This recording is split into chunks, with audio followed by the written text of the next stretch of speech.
Sir నమస్కారం sir, IDFC bank నుంచి call చేస్తాం సార్. సార్ మీ పేరు మీద ప్రీ అప్పు పర్సనల్ లోన్ ఎలిజిబుల్ అయింది సార్. లోన్ గురించి మాట్లాడచ్చా సార్? పెళ్ళి అవుతా ఉందా? పెళ్లి కాదు సార్, పర్సనల్ లోన్ ఎలిజిబుల్ అయింది సార్. ఇవాళ మన వాడా రమేష్ గారు, అదే వాడు ఫోన్ చేసి పర్సనల్ గా ఫోన్ చేసి ఇట్లా ఇట్లా అయింది మరి ఇట్లా అని చెప్పేసి.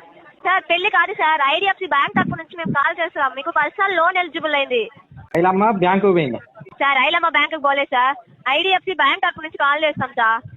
హలో, ఇప్పుడు అదే కానీ పెళ్ళయిందట కానీ చెప్పిల్లు నాకు పెళ్ళమ్మ ఒకళ్ళు కొట్టుకుంటే మనం ఏం చెప్తాం? వాళ్ళు మాట్లాడుకొని వాళ్ళు మంచిగా ఉండాలి కానీ మనం ఎన్ని అని చెప్తాం ఏమని చెప్తాం వాళ్ళకు? ఇప్పుడు నువ్వైనా ఇప్పుడు ఆమె బ్యాంకు పోయి పైసలు తీసి ఎవరికి ఇచ్చిన దానికి నువ్వేం చేస్తావు చెప్పు?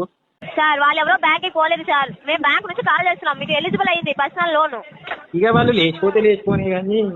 సార్ ఏం మాట్లాడతారు మీకు అర్థమవుతుందా సార్? కదా, నాకు ఎందుకు ఫోన్ చేస్తాను మరి? ఓకే 100 సార్లు చెప్పి నాకు ఫోన్ చేయకులే, నాకు లోన్ వద్దు, నాకు ఏం